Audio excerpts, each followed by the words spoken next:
Hello and welcome to FieldLink. I'm your host, Bill Smith.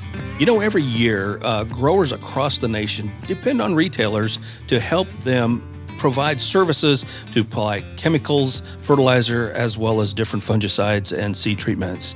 And one of the hidden secrets out there is the folks that are behind the scenes that are delivering these technical services. Today, joining us on FieldLink is Scott King. Scott King is the Director of Equipment and Fleet Services. And on this episode of FieldLink, Scott's going to talk to us a little bit about the technology, as well as the equipment and the people behind the scenes that deliver these valuable services. And then we'll shoot off to Nashville to visit with Jody Lawrence as we wrap up 2022 and we take a glimpse into the 2023 commodity markets. Stay tuned for FieldLink.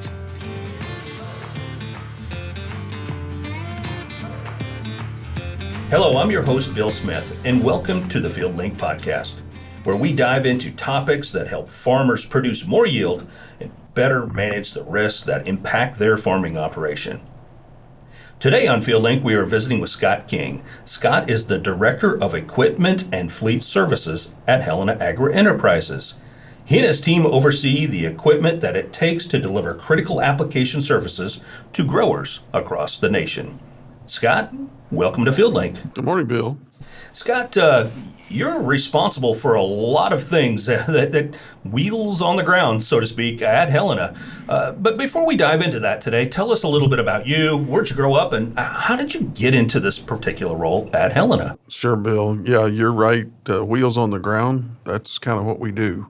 So I'm a Kentuckian by birth, born on a tobacco farm in Davis County, Kentucky, which is right on the Ohio River, and grew up there with my family. We farmed together there for several years and went off to college in my hometown, graduated there from college, and Burley Tobacco put me through college and paid my college bills, and with a little help from a scholarship. And then, as soon as I finished up with my college experience, well, then it was time to decide whether we were going to farm big time or whether we were going to do other things. Sure. And my brother was 4 years behind me, and he had some different thoughts about what he wanted to do with his future. And my father and my grandfather at that time kind of were in transition too. And so the next thing you know, well, I'm thinking about, I need to find something to do. And we ended up renting out our farm, and we bought some cows, and I went to work in 1990 at the Miles Farm Supply in Owensboro, and got a lot of experience there. Spent 9 years with those guys, left the business there to get into the equipment world, and was a spray coop district manager when I left Miles. Then we got bought by Agco in that time frame as a brand, and then Agco made some other acquisitions, and the next thing you know, I'm an Agco employee, and I've got a region that I'm working, and I've got 3 brands that I represent, and I was starting my family and traveling all over the southern U.S., and I was at a trade show one day getting ready to set up for a trade show in Indianapolis, and one of my friends said, "Hey, do you know Helena?" And I said, "Yeah, I know Helena. I've called on Helena some." And he said, "Well, they're looking for an equipment manager. Are you interested?" And I said, "No, I'm good. I really enjoy what I'm doing. I'm not interested at all." And he said, "Well, would you at least go and talk to them?" And so I agreed to go and spend a weekend and look at Memphis a little bit, because I traveled through Memphis, but I never had lived in the area. And the next thing you know, we'll have a long interview in the corporate office at Helena, and I've moved my family down here 20 years ago, and it's been a great ride for me. So that's a little of my backstory and how I got to Helena, Bill. Wow, that's an amazing journey, actually, through agriculture, back in the spray coop days. Yeah. That's a flashback, isn't it? It really is. The spray coop wouldn't hold but 210 gallons when I got started, and Wow. now we're selling and using and buying 1,600 and 2,000 gallon sprayers. So it's been quite the change, quite the trip. We've definitely evolved in agriculture in that space. Well, Scott, tell us a little bit about your department today. You both have the equipment as well as fleet, two very different areas, but yet still very related. Helena, the business we have is really a distribution business. We move products. That's what we do, and all kinds of things from our locations and how they're structured and what the products that we have to bring into those facilities in order to be able to service our growers. And then we got to take the product from the location to the field, for the customer. So we're knee deep in transportation of all kinds. And so that's why fleet and equipment work really well together today. And the equipment business for us is really all about the application business and the facilities equipment that we have to make the locations whirl in the busy season, if you will. And then certainly vehicles to move all of that stuff is key. So putting those departments together, we recently did that, and there's a lot of synergy there. And we're pretty good shape, I think, as it relates to how we move product. We got lots of things we're still trying to figure out on Sure. how those two entities go together in terms of how we're structured inside our corporate office. But at the end of the day, trying to provide great equipment and great vehicles to our locations so that we can take care of the customers, really what that's all about. Yeah, I think you bring up a great point. There's a lot of moving parts to get the right trucks, the right sprayers, the right pickup trucks, semis, whatever it may be, to the locations, to the field. And that's really ultimately what it's about, getting that grower taken care Correct. of. That's exactly right. So tell us a little bit about some of the equipment. Let's focus on sprayers today. At Helena, you have a wide range of flavors, I guess, of varieties of equipment. What seems to be the most popular, and what are you seeing trending? Well, at Helena, we've always tried to support the people who have the best service when it comes to the equipment, dealers and manufacturers that we support. We really have friendships and relationships, if you will, with all the brands. And some folks have better distribution in the local markets than others in terms of manufacturers. So we have a very blended fleet across the business. And in the custom application world today, we have nearly 800 units across the Helena footprint.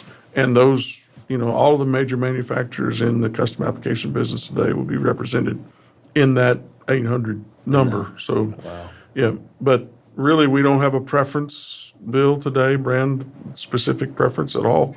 We buy service. We really do. When the machine breaks down, who can fix it Right. quick, is kind of the deciding factor in who we do business with on our equipment. Well, and I purchases. think that's really interesting. We're basing a lot of our purchasing decisions based on the service that is servicing the local community, the local location, in this case, branch, no different than our locations, right? Yes, exactly. And our growers have choices too. We provide good service to our growers. They want to do business with us. And if our equipment dealers provide good service to our locations, then we're going to want to support them. It's all about, the local community. We want to be a part of that local community with our branches, and we want to support the local businesses that are, in the areas where our branches are and our people live and work. And so our equipment relationships are really grounded in service. So, And that doesn't matter if it's a John Deere, if it's a Case, Agco, all the flavors. correctly. And the reason we have different equipment in different places is generally because one of those brands has a better service department, perhaps. Sure. It's not really about buying a machine. This one's better to buy than the other one. It's really about who can fix it. Right. And who's going to be dependable. Bill, we work on Sunday sometimes. We don't like to work on Sunday morning. Right. But as a company, we end up, if the grower's working, we're working. And we expect our dealers who sell us equipment to support us, all times of the day and night when we're working. And the guys that do that are the guys that win Yeah. when we make our choices. You bring up a great point.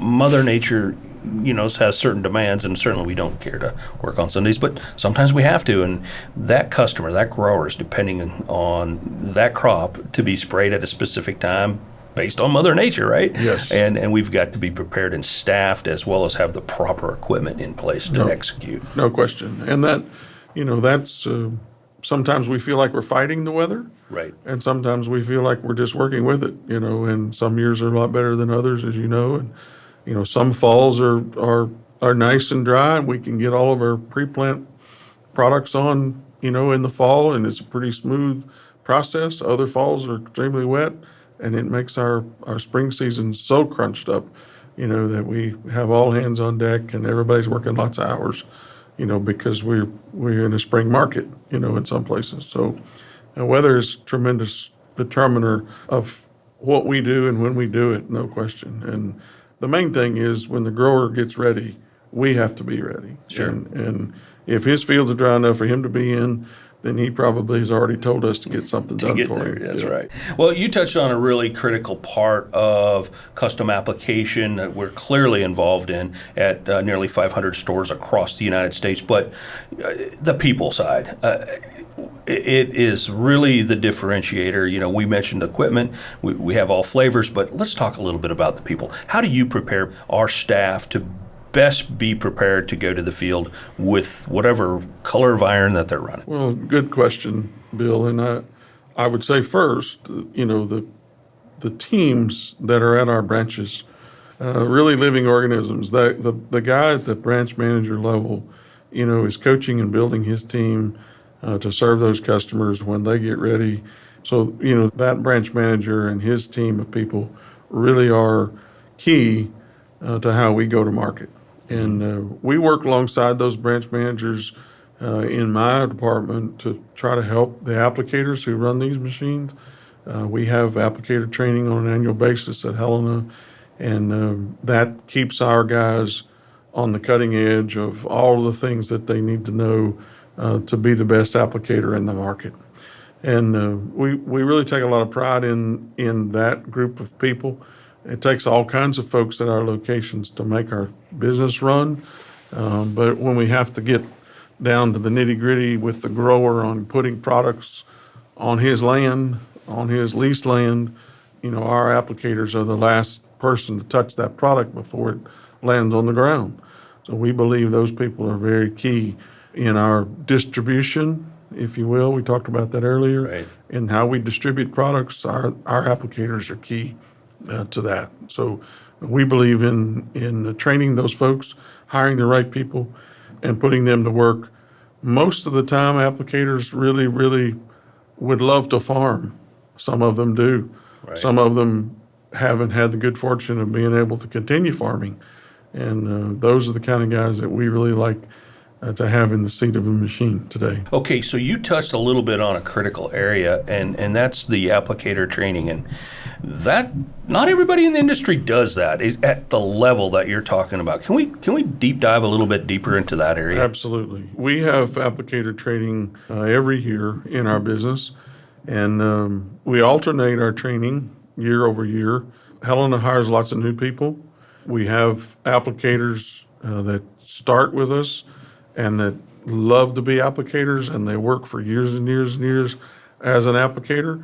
We have applicators that start with us and move into other jobs in the branch or in the business division level, even business unit level at times. Sure. So those guys really have the opportunity to grow with Helena after they've been an applicator. So whatever, we really want our applicators to be the best that they can be. So bringing them together to train them, if you're a new guy and you just come to Helena, you're going to go through what we call starting point training, Okay. which is really an introduction to Helena.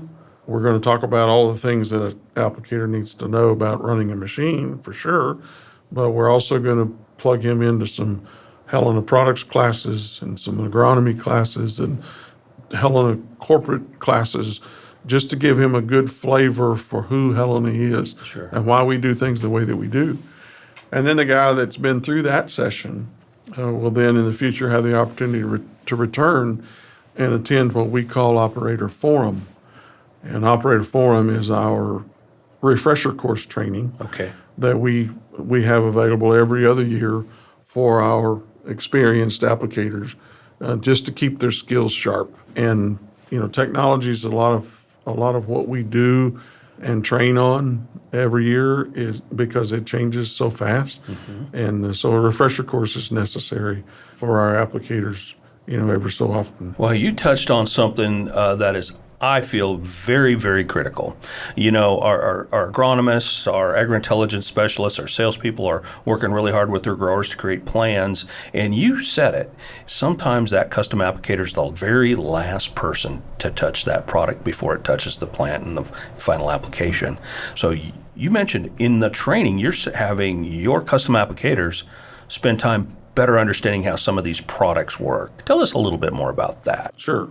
So, and we just are formulating our plans for our next meeting and, inviting different speakers to come and talk about various and sundry topics. We spend a lot of time on that. We Sure. invest a lot of time trying to make sure that we have the right person in the front of the room to help applicators sharpen their skills. Really, when it comes down to Helena products, our agri-intelligence system, even when it comes to how we look at our business financially. I want the applicator, when he leaves one of our meetings, to have a real good grasp on basics of all of those things. Sure. Because he's the last guy to touch the product before it flies out the back of the machine or Right. before it sprays out the nozzle. And he's the guy that has the opportunity to say, something's not right. Yep. Let me call somebody. I want to make sure that I've got this right before I turn the pump switch on to put this product out. I want to make sure I'm in the right field. I want to make sure I got the right tank mix. Yeah. I want to make sure that this is treating the right crop. All of those things are key. And if the guy who's the last guy to touch the product doesn't have a little bit of understanding about the big picture of what's going to happen with this application, Right. then we can really get ourselves in a bind. Yeah, it's a critical role. I mean, having some basic knowledge, to your point, Scott, to understand, hey, is this weed out of scope, for example? Hey, this is a little bit bigger than. We do a good job from our AI team and our agronomists, but, Mother Nature, things move and plants can grow and weeds can grow really fast sometimes. Are we in the right window? Exactly. And, the applicator is more familiar with the farmer's land Yep.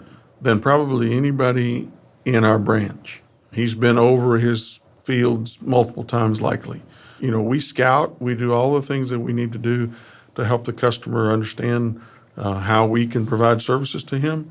But when it really comes to how we interact with the grower on his own farm, our applicator is seeing those acres out the window of his machine, and is, a partner with our grower in producing his crop. And we want him to take that very serious, and we want him to treat that acre just like it's his own. Right. And we believe we win with a lot of our customers because we train for that, and we try really hard to make sure that the applicator is comfortable. He knows what he's doing. He's confident in what he's doing. And at the same time, he's participating with the success of the grower in his application. Well, I know those technology training sessions that you put those folks through are pretty intense. They're, not there's in classroom, but they're also on the machines. They're learning how to drive them, operate them. Specifically, I know you bring all the vendors in, suppliers, to really have a very, I guess, formal belly-to-belly conversation on how to utilize that technology. We do, Bill. And all of our suppliers are big supporters of what we're trying to do with applicator training. So, a guy is going to come to one of our meetings. He's going to have a chance to drive machines that he's likely never seen, and that's advantageous to us as we put together our businesses and our budgets and what we need, in the future. A guy that's had time to put himself in the cab of a machine that they've never seen before, that might treat something in the grower's arena that's different than what we've ever done before, is very valuable. Right. And so, those suppliers coming and bringing their equipment for our people to take a look at is really key. And the suppliers also bring their experts to lead those more technical classes. My team teaches. I always have classes myself, at these sessions, but the technical classes that we get down to brand specific type sessions, those are all led by someone typically from our vendors. And, we're pretty selective about who we like to have come and do those Right. too. Well, I think that's important. You're trying to bring the best of the best to our folks so that they can perform at the highest level. That's really awesome. Certainly. And to my knowledge, there's nobody else that's doing anything like this in the industry. Yeah, we have a really unique way of doing training. And, we've been at this a long time, Bill. The first applicator training that I put together for Helena was in 2004. Wow. And so we've had, multiple meetings every year since then.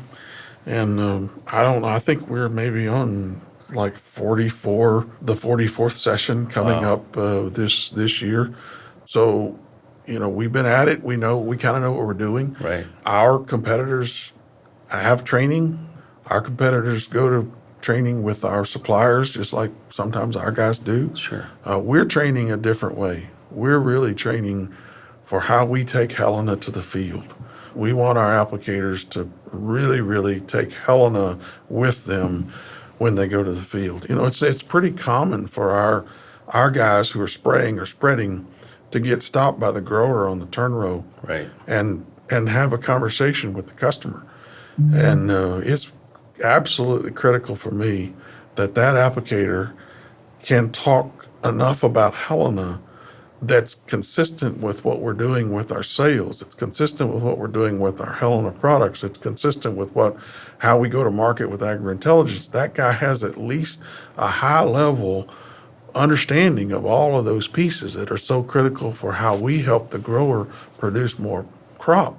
Yeah. I want him to have what he needs to be able to talk about that with the grower on the turn row. And that's really the premise of our applicator training, and always has been. Right. And honestly, that's the piece, the secret sauce, in my opinion. Indeed. Yeah, definitely having those folks. You touched a little bit about technology, for 40, this is going to be the 44th, 45th session. I think so, yes. Yeah. I don't hold me to that, but it's gotten almost to be so many I can't keep up. It's a big number. My point is, over those many, many sessions, technology's really changed and advanced. It very much has. What's the hottest thing right now that your folks are dealing with from a technology standpoint? Well, the big hot button in the industry is obviously autonomy. Okay. I think, we're ways out from how we're going to tackle, an autonomous sprayer, an autonomous spreader. We're not afraid of technology. We love technology at Helena. We've always tried to use all of the good things that help us do our jobs better for the grower. Right. And I think autonomy has a place in that sometime in the future. But I would say this, when we started in 2004, a large number of our machines at that time did not have GPS guidance. Okay. So we were still spraying and spreading, if you will, with the foam marker, even in 2004. And my first field equipment specialist was responsible for helping us get to the place where we could geo-reference the application that we were making. Mm-hmm. And that involved a GPS and a light bar. And so we installed lots of light bars in those early years, just trying to get us to understand this is where we've been in the field, and this is a map of it. Right. And so we've come a long way, baby, from then. Wow. We've got, machines today that, drive themselves, of course. Driver's in the seat, and, it steers itself across the field, or it steers itself around a pivot. Lots of advances in technology in terms of steering. We've also got machines that, turn nozzles off and on, Mm-hmm. As we go through the field. So we're not over applying or under applying. We've got, smart technology on that machine that says, I've already sprayed here. So when I get to the point row, these nozzles turn off because this part of the field's already been sprayed. Wow. So the technology challenges that we have in terms of how we train for those advanced options that we Right. put on our sprayers today, because not everybody's got that. Even in our business, we don't have, a huge adoption of some of those features. And, at the end of the day, we have to figure out how to pay for those options too. Right. So they have to make us enough better that we can justify buying them. And if an applicator is really tuned in to the technology that's on his machine, he can do a way better job of putting that product on the ground than what we could do when we started this project in 2004. Wow, it's definitely some significant advancements for efficiency, but also really from a conservation standpoint, putting the right product in the right place and really, really, really knowing, where that product is landing is amazing. No doubt about it. And then when you can, you get an application map from the machine that says, this is where we've been and this is what we did, and you that's something you can share with the grower. He begins to develop a trust in you, Right. that you're doing the right thing with his land. You're treating his crop in the most accurate, efficient way that you can, and you got a map to show him. That means so much to the customer. Well, that's a true partnership when you can get to that Yes, level. exactly. Scott, we're kind of coming, I guess I don't want to say the end of some of the big supply chain issues that we had in our country and really around the world through COVID and so forth. But I know that we're kind of in that hangover period still. What kind of challenges did you and your team face, recently, and what kind of supply chain issues do you foresee here as we look into 2023 and, some of the, I guess, challenges in terms of chips, in terms of, maybe it's belts and hoses. What do you see out there? Well, it's been different across. The equipment challenges have been kind of consistent. The vehicle challenges on the truck side has been quite different. So I would just probably sum that question up, Bill, with we got a long ways to go. Yeah. We're ordering vehicles now and hoping to get them a year to 18 months later. Okay. Wow. And really no rhyme or reason around why it would take that long. You think that there's supply chain challenges with, for example, on 3/4 ton pickups, the tow mirrors that we always put on our trucks, the big mirrors so that we can see behind us. We have a trailer behind us. Right. Getting those mirrors has been a problem. Wow. So you either don't get your truck or you get a truck with smaller mirrors. So, you get the option. We'll ship you this truck with the small mirrors, or we can cancel your order. What would you like us to do? Wow. And so those are some of the simple illustration of the things that we've been facing. On the equipment side, I would say wiring harnesses have been probably our biggest nemesis, even across the industry. Getting wiring harnesses made that are so critical for all of this technology we've just talked about. Sure. is a problem. And so much of that is sourced out of the country. If it's not all sourced out of the country, then there's some connection that's required, and there's a little bit of fitting or a little coupler Yep. that if you don't have that coupler, you don't have a complete wiring harness. So if you're out of that coupler, you can't ship a rig.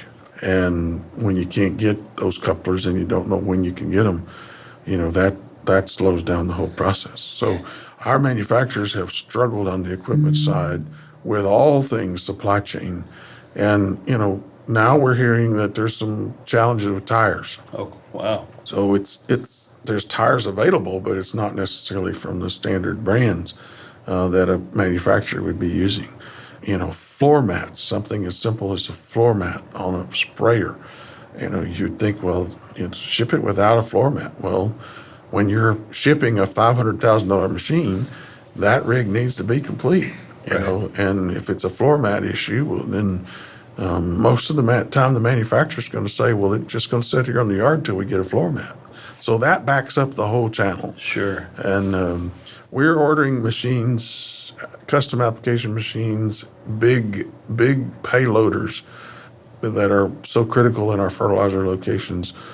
Some of that stuff's going to have a 12 to 14 month lead time as we sit here today. Wow. And that's a bummer when you're trying to manage a budget. Right. Our budgets, the way we work our budgets, we've got machines that are not going to ship in the budget. Mm-hmm. And that means they roll into the next budget. Well, then, everybody has to kick the can down the road then when it comes to how we do that. But it's not getting better, Bill. I would just tell you flat out that everybody says, well, there's daylight coming. There's things are going to get better. Things are going to get better. And we're just not seeing that yet. And I hope we do. For sure. We don't like working this far ahead. We've got a business to worry about in 2023. I don't need to be trying to worry about 2024 models of anything. We've not even got 23 started. Well, and to your point, some of these pieces of equipment that might take 18, 20 months, what have you, to get shipped to you, the technology has advanced and changed already. Yes. And so you're a couple years behind. And, that may not be a huge issue for, some transportation trucks, that sort of thing. But when we get into sprayers and custom application and precision type of technology, and especially with some of the regulation getting tighter and tighter, that could be a pretty big deal. Yeah, it can. And I think the manufacturers are doing all they can to stay ahead of the curve on that. Sure. But you're exactly right. When we're training today for how to go to market with the equipment that we have, and the next iteration of that machine is vastly different and changed because the manufacturer's trying to upgrade all the time. Right. And then we have this supply chain delay. There's turns into a big gap between what we have today and what we're going to get next, that we have to be prepared for. Scott, there's been a tremendous amount of energy across the marketplace, both from a political standpoint and a social standpoint as it relates to reducing carbon and green energy. I mean, we're seeing it all the time in policy. How is that, just generally speaking, how is that space impacting the equipment that you buy and the way your team goes to market? Well, I'd really like for somebody who has a good crystal ball to help me with that, Bill. I'm afraid my crystal ball on some of that's quite cloudy still. Our manufacturers are working hard in this area. We're leaning on them quite hard at this point to give us some insight, if you will, and guidance on how this goes going forward. We have so much to learn in this space, but the key is we're going to need to be as cognizant about how we do our business environmentally as our growers are. Mm-hmm. And they'll lead us in some regards. They'll lead us to the right path on some of these hot topic political issues. So, and we'll be ready for that. We don't know where that's going to go, but we're studying it every day. Yeah. So, trying to be prepared as we can be and put ourselves in a spot where we can be good partners with our customers. And listen, we're not making any more land. Right. Our farming base is shrinking every year with urban sprawl and all kinds of other challenges as it relates to tillable acres. And so we have to be responsible with our environment. We have to be responsible with our land and our customers' inheritances. In some cases, a lot of our customers have gotten land from their families, that's been handed down from generations. We have to be responsible for that. And our participation in that and doing that responsibly is key as we go forward. And I think it's important for listeners to know that, not just Helena, but agriculture as a whole, we've been pretty environmentally conscious for many, many years. I mean, even in your space with a lot of the equipment that we've been purchasing, we're purchasing the latest and greatest in most cases. And in most cases, it is very environmentally friendly. You look at some of our fleet vehicles, for example, they're very efficient. Yes. And at what point do we embrace, some electric vehicles? Right. Talking about where we've come with the equipment that we run. Today, you can take most any of our sprayers or spreaders and crank them up in an enclosed shop, and you got pretty clean air in there. Wow. Because the machines burn fuel clean. The filtration on those machines is really, really good. So we've been doing a lot of the right things for a long time, Bill. Yeah. We probably have not done a very good job of waving the flag about what we're really doing. Yeah, and telling that story, right? Exactly. And it's a great story. Yes, it is. For what Helen has done, but really what a lot of agriculture's done. No question. And the manufacturers, we owe them a great debt. Yeah. For helping us have good, clean burning engines to help us. And I said electric vehicles. I don't know how that fits in with agriculture. We've got a lot to learn in that space. And is there a place? Right. I think it bears study. Yeah. And we have growers that raise corn for ethanol, and we have growers that raise soybeans for biodiesel, and neither of those are really popular when it comes to the electric vehicle discussion. Right.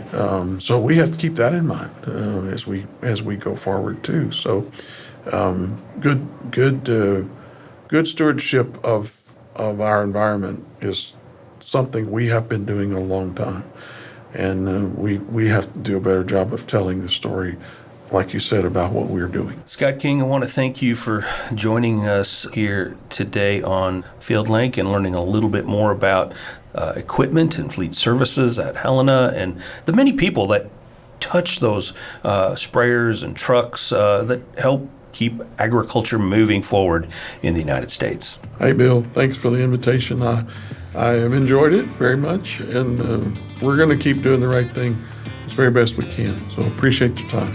Thank you, Scott. On this final 2022 FieldLink episode, Jody, we'd like to welcome you, dear, to share some of your commodity commentary as we wrap the season up.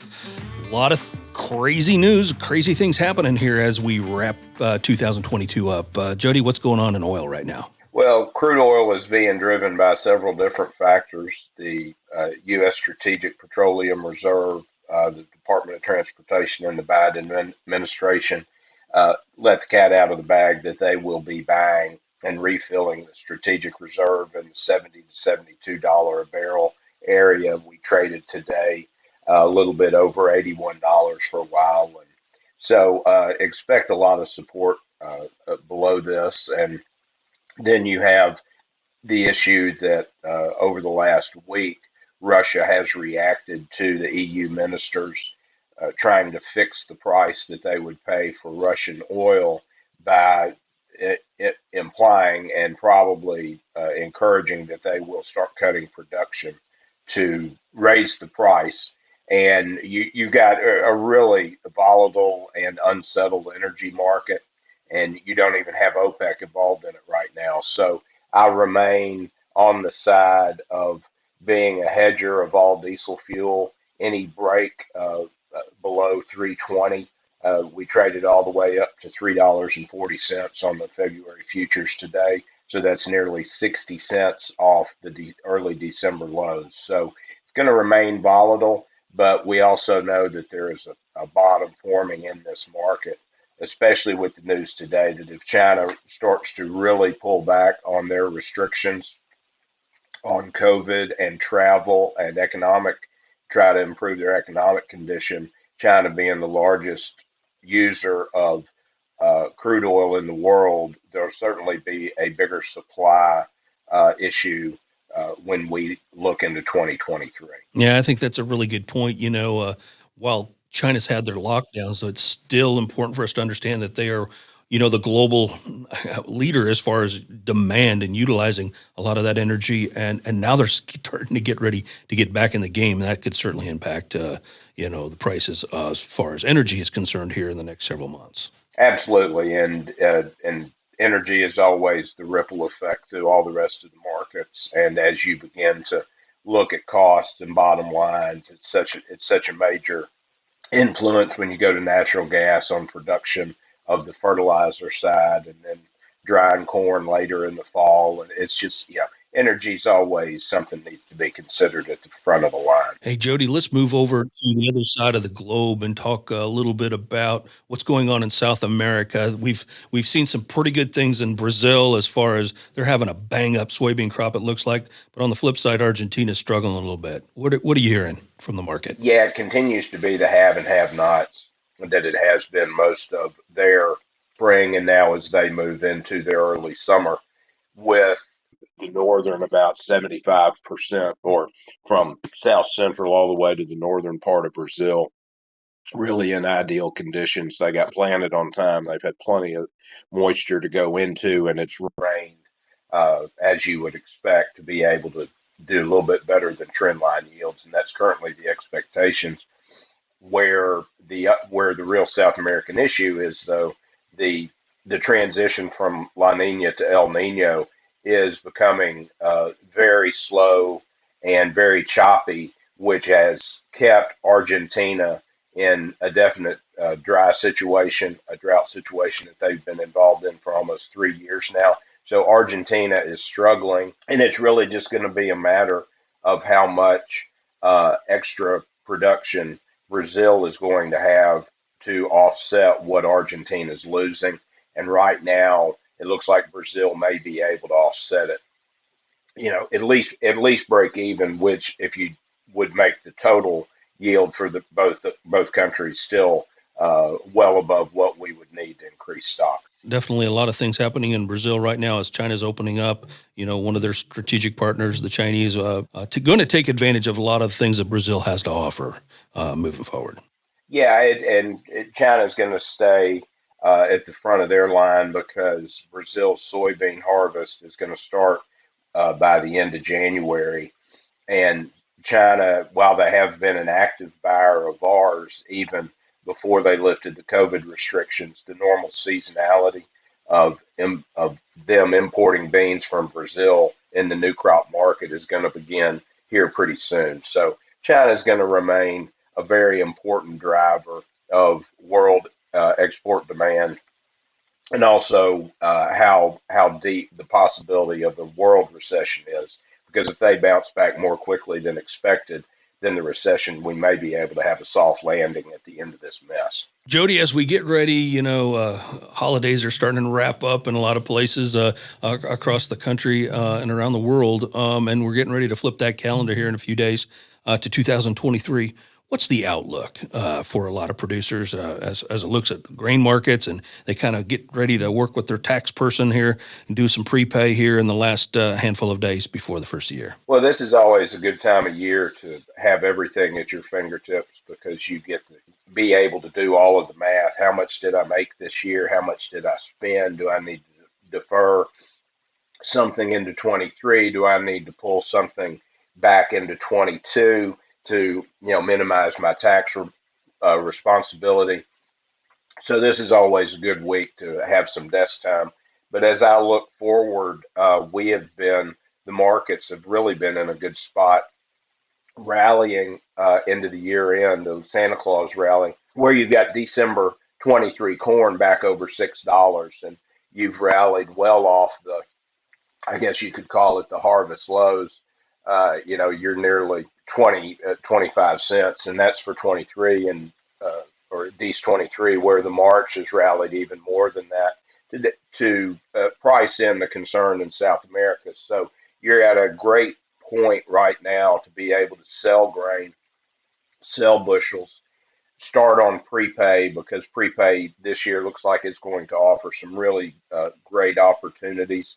Everyone that I've talked to is indicating that the increases that were expected when we finished, spring of 22 may not be quite as dramatic as everybody expected. So some of your prepaid bills for your inputs may be a little bit lower.